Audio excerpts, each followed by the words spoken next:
Assalamualaikum dan selamat sejahtera cikgu ucapkan kepada semua murid yang cikgu kasih sekalian. Okey, bertemu lagi kita subjek Bahasa Melayu tahun 1. Tema kita hari ini adalah Negaraku Tercinta, unit 13, Budaya Kita. Okey. Rujuk buku aktiviti jilid 2 halaman 1 hingga 2. Okey, sekarang awak tengok buku aktiviti kita. Okey, muka halaman 1 dan halaman 2 hingga 3. Okey, hari ini kita akan guna ya halaman 1, halaman 2 dan halaman 3. Okey, awak boleh sediakan bersama-sama alat tulis ya. Okey, murid-murid boleh rujuk buku aktiviti kita. Tema 5, Negaraku Tercinta, Budaya Kita. Okey, unit 13. Aktiviti 1, okay, arahannya adalah sampaikan maklumat. Okey, sampaikan maklumat. Apakah maklumat itu? Ya, maklumat berkaitan pakaian tradisi perempuan Cina. Pakaian tradisi perempuan Cina. Apakah pakaiannya? Ya, cheongsam. Okey, pakaian tradisi perempuan Cina adalah cheongsam. Kita baca maklumat berkaitan ya. Awak tengok. Kita baca sama-sama. Yang pertama, berkola tinggi. Berkola tinggi. Okay, yang kedua, berbutang di bahagian bahu. Berbutang di bahagian bahu. Yang ketiga, ada belahan di kiri dan di kanan kain. Ada belahan di kiri dan di kanan kain. Diperbuat daripada kain sutera dan satin. Diperbuat daripada kain sutera dan satin. Selalunya dipakai semasa Tahun Baharu Cina. Okey. Selalunya dipakai semasa Tahun Baharu Cina. Okey, kita tengok ya. Okey, di sebelah awak, di buku awak ada gambar seorang lelaki ya. Jadi dia menerangkan ya, apakah itu cheongsam. Okay, dia nak menyampaikan maklumat. Kita tengok ya. Di situ. Okey, awak baca rakan-rakan. Cheongsam ialah pakaian tradisi perempuan Cina. Okey, dia cakap rakan-rakan, cheongsam ialah pakaian tradisi perempuan Cina. Okey, cheongsam. Okey, tak ada apa kan? Okay, apakah yang perlu kita cuba sampaikan maklumat berdasarkan bahan yang kita baca tadi. Kita tengok ya satu persatu. Okey.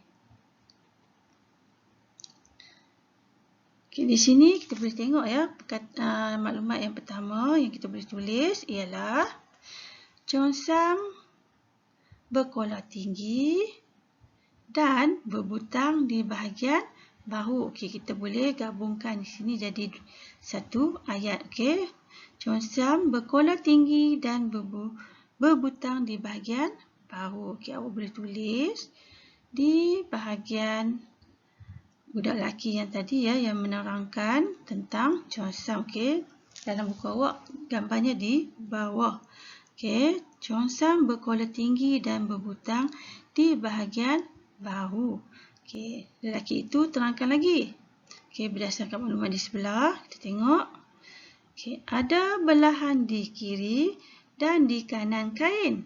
Ada belahan di kiri dan di kanan kain. Jadi, budak lelaki ini menerangkan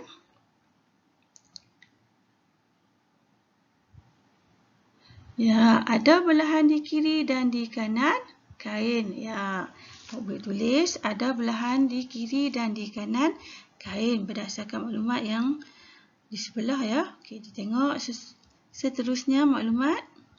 Okey, diperbuat daripada kain sutera dan satin. Okey, diperbuat daripada kain sutera dan satin.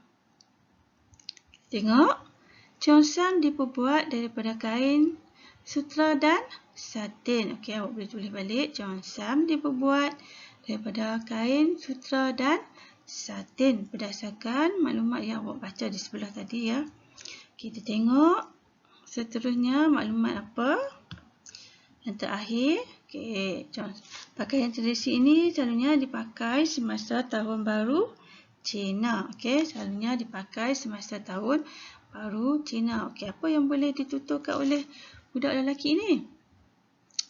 Ya, pakaian ini selalu dipakai semasa Tahun Baru Cina. Pakaian ini selalu dipakai semasa Tahun Baru Cina. Sekarang kita dah selesaikan lah. Bagaimana cara untuk kita sampaikan maklumat berdasarkan maklumat yang telah diberikan. Jadi kita baca sama-sama semua.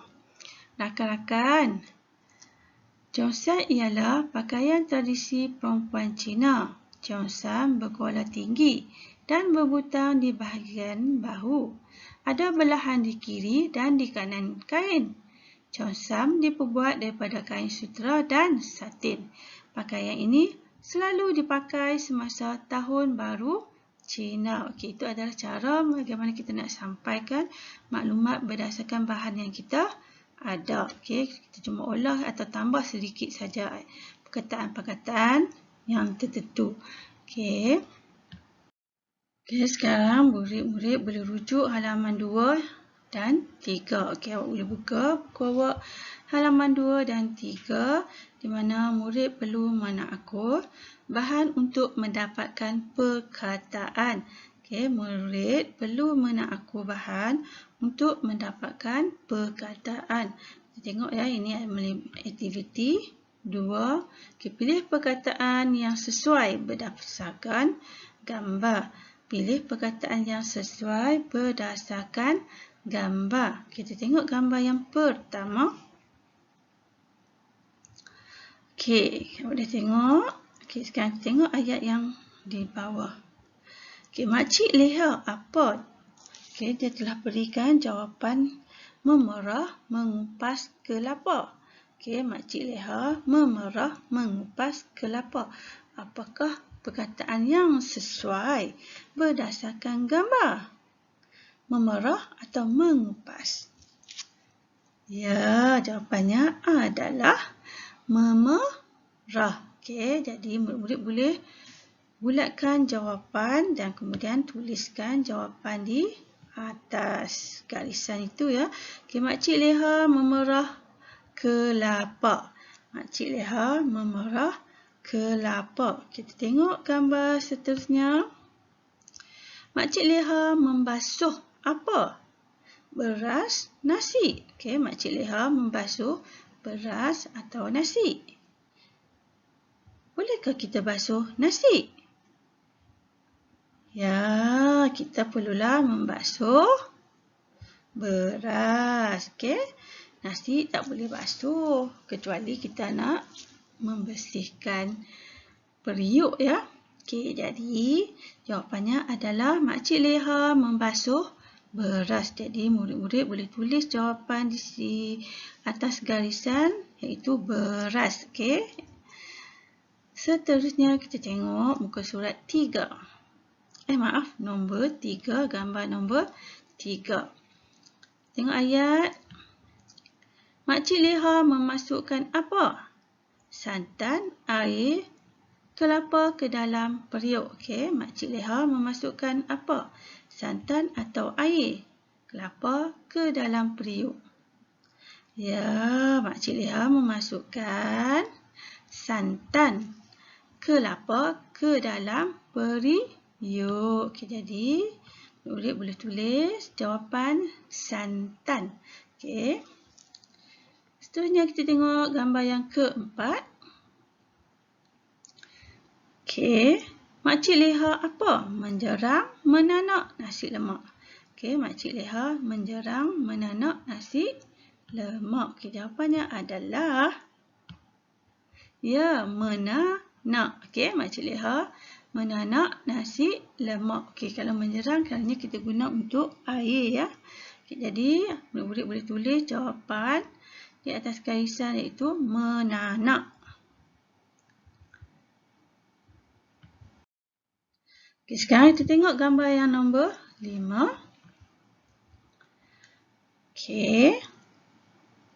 Tengok ayat. Makcik Leha memasak apa? Gulai, sambal, ikan bilis. Makcik Leha memasak gulai atau sambal ikan bilis? Ya. Jawapannya adalah sambal. Okey, Makcik Leha memasak sambal ikan bilis. Okey, kalau gulai ni selalunya jaranglah kita menggunakan ikan bilis. Okey, Makcik Leha memasak sambal ikan bilis. Okey, seterusnya gambar yang ke-6. Okey, kita tengok ayat. Makcik Leha apa? Merebus, mengukus telur.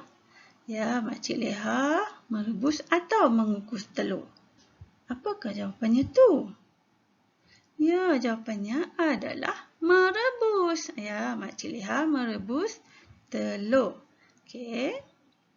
Jadi murid boleh tulis jawapan merebus. Kita tengok gambar nombor 7. Okey, Makcik Leha sedang memotong apa tu? Mungkin timun sebab kita buat nasi lemak kan. Jadi sekarang kita tengok ayatnya tiada. Jadi murid-murid perlulah membina ayatnya sendiri. Okey, jadi contoh ayat yang boleh digunakan adalah apa ya? Ya, Makcik Leha memotong timun. Makcik Leha memotong timun. Okey, sekarang kita rujuk pula gambar yang terakhir nombor 8. Okey. Apa tu? Okey, ada kertas dan daun pisang. Okey, mungkin membalut nasi lemak. Okey, apakah ayat yang sesuai di sini? Ya, tiada kan? Jadi kita perlu binakan ayat sendiri. Okey. Sekarang kita tengok Makcik Leha membungkus nasi lemak. Makcik Leha membungkus nasi lemak. Jadi murid-murid boleh rujuk jawapan ini dan salin ya. Okey, sekian dulu pembelajaran kita hari ini. Okey, tugas anda adalah murid-murid dikenaki lengkapkan latihan di halaman 1, halaman 2 dan halaman 3. Kita telah bincangkan ya jawapan-jawapannya tadi. Jadi murid-murid boleh rujuk dan salin semula ya jawapannya. Sekian dulu pembelajaran kita hari ini. Jumpa lagi pada sesi pembelajaran akan datang. Terima kasih. Assalamualaikum.